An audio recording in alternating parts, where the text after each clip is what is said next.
Hey guys, what it is your girl Cadillac. Yes, I'm Cadillac Dixon. I'm the Draw My Life prison wife. I'm the legally blind artist that is rapping and painting for justice, hoping, because you got to hold your breath for justice. To see justice before all face to black. Yes, it's your girl Cadillac. Anyways, guys, I'm coming through today, June the 4th, 2025. Yes, girl. This is my last day of being 43. So I got to enjoy it. Like, girl, I don't get to be no type of age, no time, because I literally just turned 43. And now tomorrow I turn 44. So, girl, whew. This was a difficult work week. I did just have that one day off. It was Vizzo Day, which is kind of emotionally and physically drains you. So you're kind of tired after visitation, girl. And I had to go right back to work the next day, girl. They worked my nerves. Like, literally, I had to literally, like, that was a test. That was nothing but a test, like, girl. But it was a lot to get through. That means I returned back to work a day earlier than usual. And also, it seemed like I went through the most because it wasn't my regular work location that I was in. The person I was working with, girl, because you know I like to be in my mind, girl. I like to be in my mind. I like to be writing my notes. Like today, I got my notes, girl. The wheels go to turning, and I'm thinking about a subject. And the person I was working with was one of those that, now I'm a loner. I'm the outcast. I'm the black sheep. I'm that person. Like, literally, I say hi to you and bye to you. Like, literally. So I'm not here to chit chat like every 5 seconds. And it seemed like that's what the person was doing. I don't know if they was doing it so that they can keep an eye on me, or if they was just doing it because it felt like kind of both, girl. But it was the most. And I thought, because I usually like to be in this location, because I know every time I come from that location, I got me some notes, girl, just like today. And yeah, so it was too much. And then also, you know that besides being legally blind, I deal with other physical challenges. I do have 3 herniated discs in my neck, 5 pinched nerves, TMJ in my jaw, carpal tunnel in both hands. My lower back disc is slipped. So that day, I was kind of in one spot because it's a very small place, one little register, and everything is kind of set up around the register. Girl, my circulation was going to bed. My foot has been like literally like hurting, my carpal tunnel, my hands are swollen up. I am in pain, like literally. And I used to have my little muscle relaxers, but girl, I don't take no more medicines like that no more. So I don't have that. So I just got to figure it out. I got to stretch, and I'm about to start lapping it up after we do this video.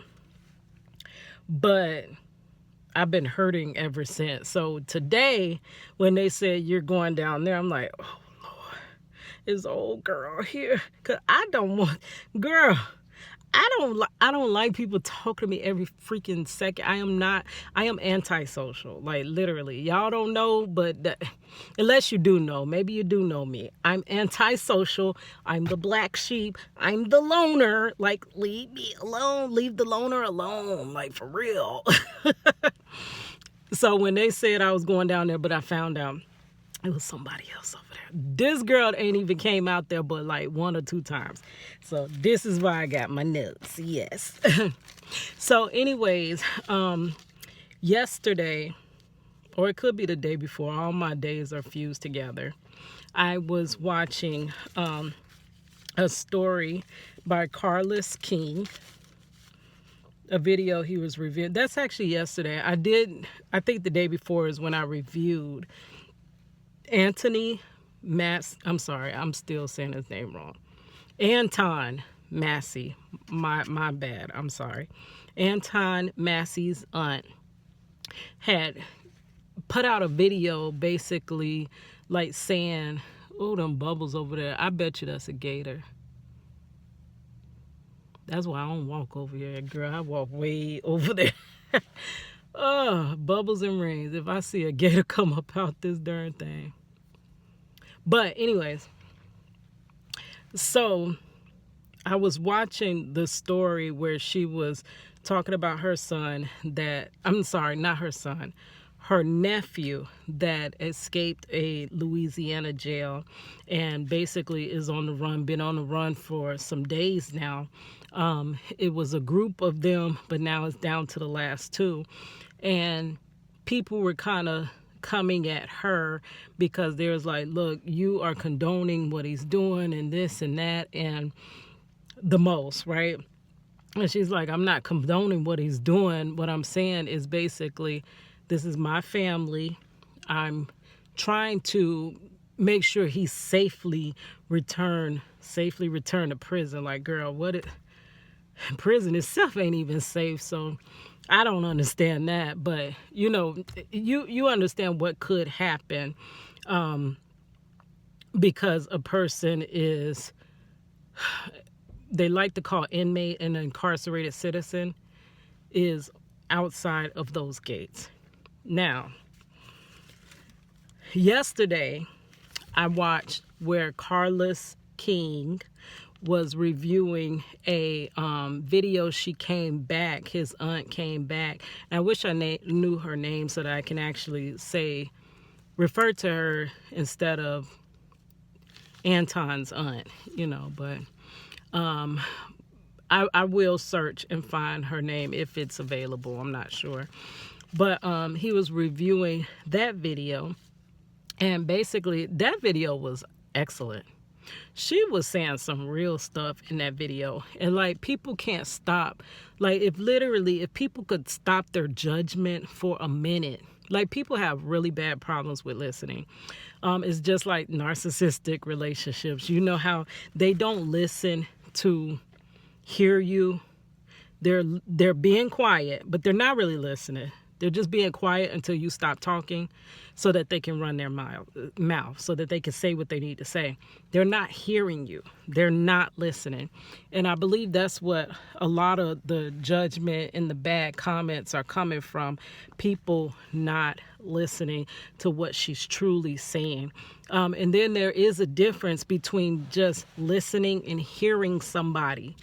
Are the words that a person is saying registering? Are you analyzing what the person said and drawing conclusions from that? Or are you just basically tuning them out and ready for your turn to speak or rebuttal or comment, like commenting from a point of not even listening? That's what people do to me most times. But I've been seeing some comments like, girl, where all y'all came from? But I love to have you here. Nobody watches my videos but myself, girl. Usually I'll be the one walk around the track reviewing my videos, seeing if it was that bad. It's a couple people, but lately people been watching, like, and thank you. Thank you for coming by, giving your girl an ear. I am not I try at YouTube, but I ain't the professional, prim, and proper YouTuber, girl. I just get on here and say what I need to say. Many times I'm going to get tongue-tied, like literally. But watch. Now, this one where I wrote notes, I communicate so much clearer. God gave me the gift. If you don't know, I'm an artist. I'm the legally blind artist. I'm losing my sight. I do art, all forms of art, and I'm doing it in hopes of getting my husband's wrongful conviction story heard so that he could be freed, right? So he's on the other side of this situation. Like, and that's what kind of, you know, I scrunch my nose at. You know, people are like, I know this was drastic what he did, but they're like, oh, well, if you're innocent, go to court and have your day in court. Okay. And do you know how many people, including my husband, After 24 years ago, he was wrongfully arrested. 23 years ago, he was wrongfully incarcerated, had his day in court. But his life was taken. Court is not, and the thing is, without a defense, without money for a defense, what does your day in court even mean? What is that? Y'all know I liken it, my opinion only, to a stage play. They play through the motions just to keep up the illusion of your rights staying intact. They've already decided what's going to happen. Honestly, my opinion, right? But let me read these notes because I don't know how much time I have on this. And girl, my hand about to go to bed. Like, my hands are ringing because I told you I was, Okay, so here we go. I might could let down the window too, girl. It was rain. Is it still raining? It is still raining. But it's hot. I'm in Florida and it's hot. It looked like I'm doing the Beat the Heat challenge. I'll put that down in the description box because it's that time of year again. Prisons, and I don't know about jails, but I know prisons in the South have no AC. Our loved ones be in inhumane heat. And y'all know I almost lost my life earlier this year from being dehydrated.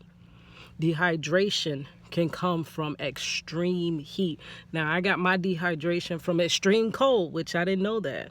You can get dehydrated from being in extreme cold, but usually being here in Florida, you're dehydrated through extreme heat.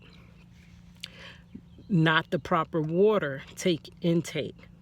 And it caused me to go into something called ketoacidosis, where I was right there at DEATH's door just a couple months ago. My sugars were through the roof. My A1C was past 14. Means it's off the charts. We don't even know how high that is. And I was told to have someone watch over me because I am in the highest risk of heart attack and stroke. All from being dehydrated. And our loved ones are locked in these cedar block prisons.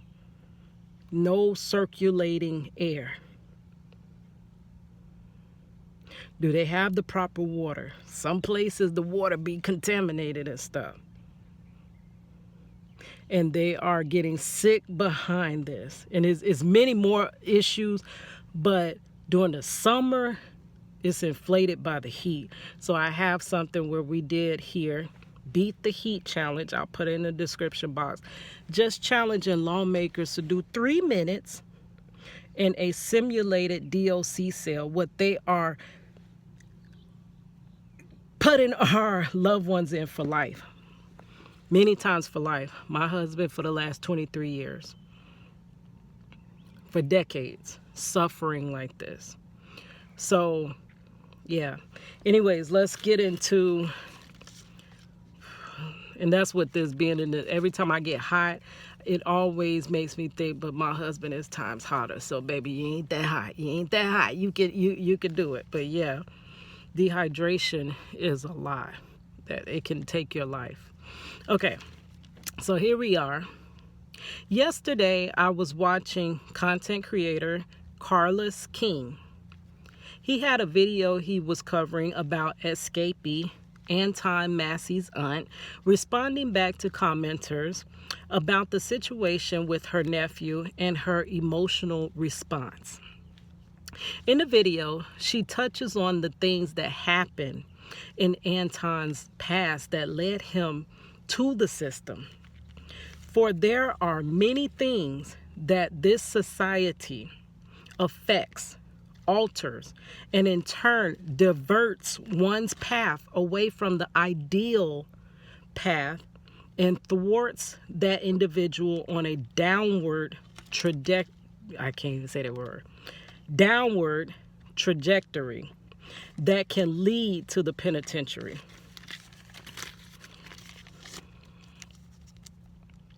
The video is really good, and I do think I am going to review it.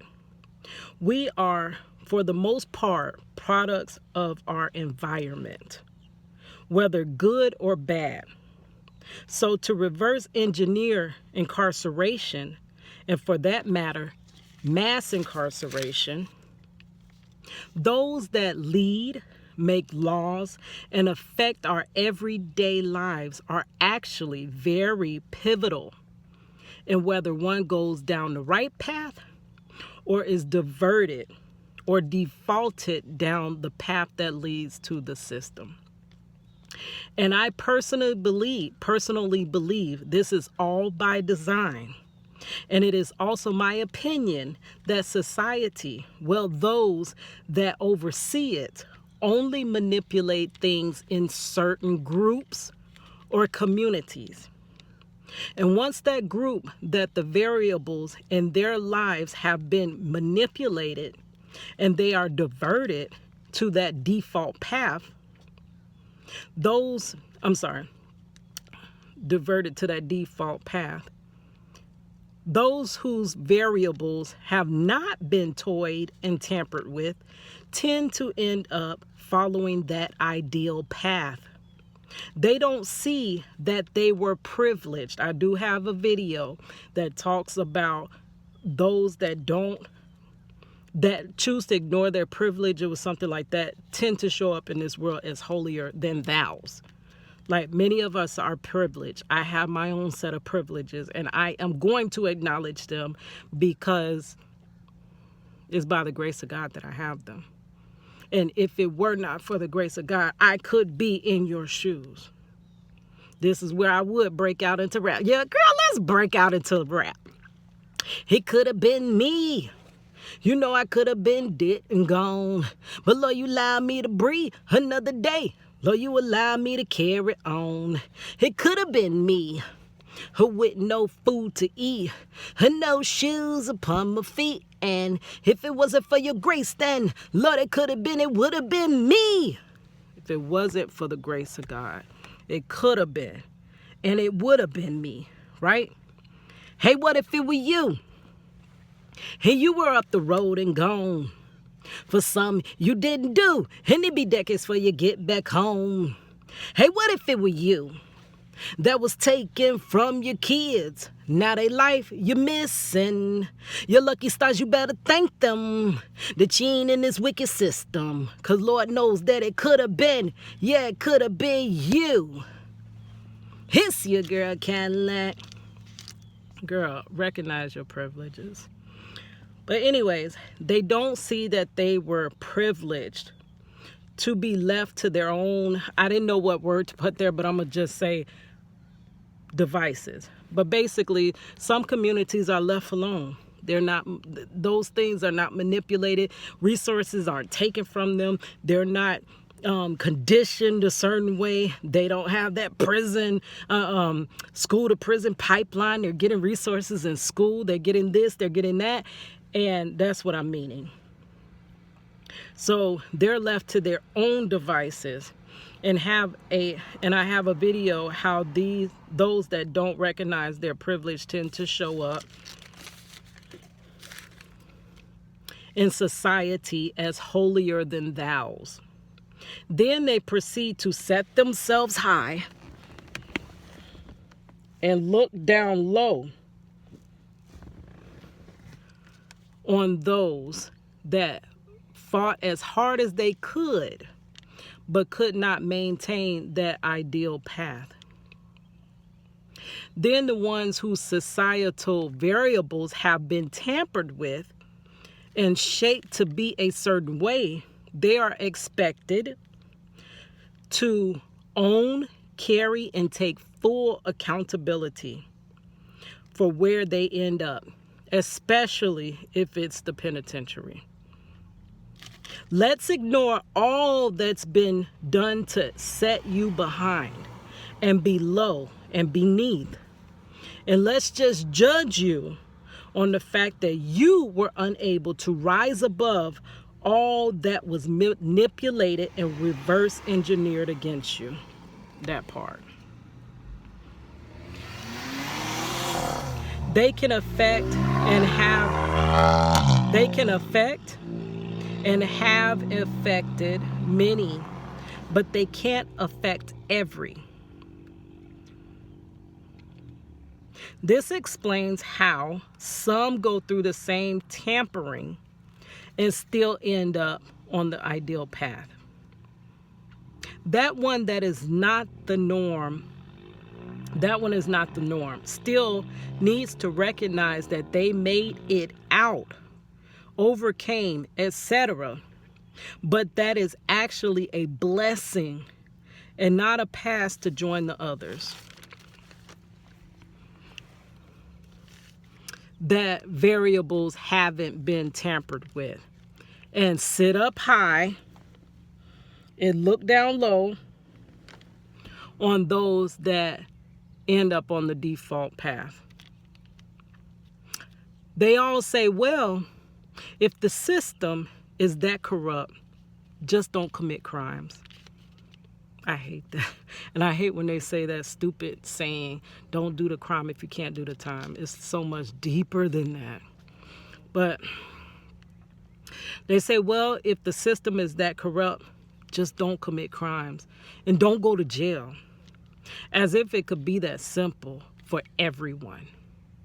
Everyone. So, what is said for those that are wrongfully incarcerated and innocent in prison? What did they do? Were they at the wrong place at the wrong time? How could they have avoided being wrongfully accused? Well, the majority will do some type of mental gymnastics and give you some type of word salad reason as to why it's still your fault and not the system's manipulation. And you need to own it and take accountability, even if you had nothing to do with it. Nothing in your power you could do to avoid the outcome of the default path. And me, when I advocate for my husband who is wrongfully incarcerated, I get these BS answers from people. Stop supporting criminals. Well, he shouldn't have did what he did. I feel bad for you, but he shouldn't have did what he did. Meanwhile, I'm telling you, I got this whole laundry list of things I'm telling you. They have no DNA. They have no fingerprints. They have no evidence. The officers that arrested Marcello had the alleged victims change their statements after they searched Marcello so that it can more align. They charged my husband with a weapon that they don't have. It's a hearsay weapon. That if, in fact, my husband had a weapon, there is no possible way they could not have recovered a weapon.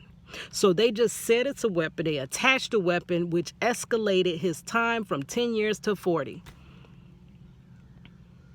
But you hear none of that. You won't even stop to listen. You then, after I've said this whole long thing, tell me, well, I feel bad for you, but he shouldn't have never did what he did. So people are kind of fed up with this system. And for each person that you incarcerate rightfully and wrongfully, you're sending that entire family to prison. I'm in prison with my husband. My finances are in prison with my husband because I'm supporting him, right? My time, my mind, my mentality, like a lot of it is locked up with him. Our daughter has certain baggage she would not have had her father was free and was in her life. Why couldn't she have her father? Why couldn't she grow up with her father? Because this system needs to be funded. That's why our family was broken. Not because my husband committed a crime. The crime they allege he did is fabricated. It ain't even happened. They forced the victims to testify against my husband, which they did not show up to trial in the first place, his day in court. They didn't even show up. So they really was supposed to drop his charges. But instead, my husband's public defender, public pretender, the BS lawyer that will be provided for you if you don't have the money, right? That one that we provide just to check off the box, but he's not there for you.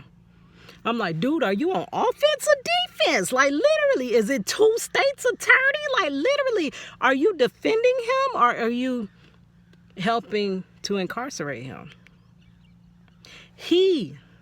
Because the two alleged victims did not come to court and ran off and moved from Florida to Vermont, petitioned the court for money to go out of town for food, travel, lodging, to subpoena these two alleged victims in person after they've already rejected 3 subpoenas apiece and moved off to a different state.